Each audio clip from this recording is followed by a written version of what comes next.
জলখাবারে খাওয়ার জন্য চটজলদি তৈরি করে ফেলুন এই সবজি। রুটি বা পরোটার সাথে সার্ভ করুন। কড়াতে তেল গরম করে তাতে একটু বাটার দিয়ে পনিরগুলো আমি ভেজে নেব। তারপর পনিরগুলো হালকা ভেজে তুলে নেব। রান্নাটা আমি সম্পূর্ণ নিরামিষ পদ্ধতিতে করেছি, আপনারা চাইলেন পেঁয়াজ রসুনও দিতে পারেন। এরপর আমি ওই তেলেই আলুগুলোকেও দিয়ে দেব। আলুগুলোকে আমি লাল লাল করে ভেজে নেব। প্রায় 5-10 মিনিট চাপা দিয়ে আমি এটা ভেজে নিয়েছি। তারপর তুলে নিয়ে ওই তেলেই ক্যাপসিকামগুলোও ভেজে নেব। এখানে আমি কোনো লবণ ইউজ করব না। তারপরে একটু তেল দিয়ে তাতে গোটা জিরে আর হিং ফোড়ন দেব। এখানে আমি আদা বাটা ইউজ করেছি, আপনারা চাইলেন আদা কুচিও দিতে পারেন।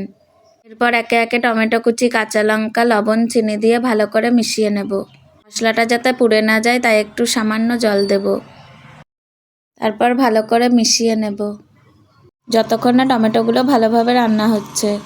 এরপর সামান্য জিরে গুঁড়ো দিয়ে জল দিয়ে মিশিয়ে নেব। এরপর ভেজে রাখা ক্যাপসিকাম আর আলুগুলো দিয়ে দেব। তারপর ভালো করে রান্না করে নেব যতক্ষণ না আলু নরম হচ্ছে।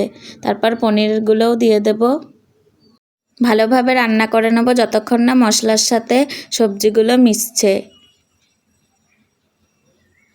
ক্যাপসিকাম পনিরের সাথে খাওয়ার জন্য রুটি সেঁকে নেব। এরপর রুটির সাথে গরম গরম পরিবেশন করব আলু ক্যাপসিকাম পনিরের ভাজি আর রুটি। Thank you.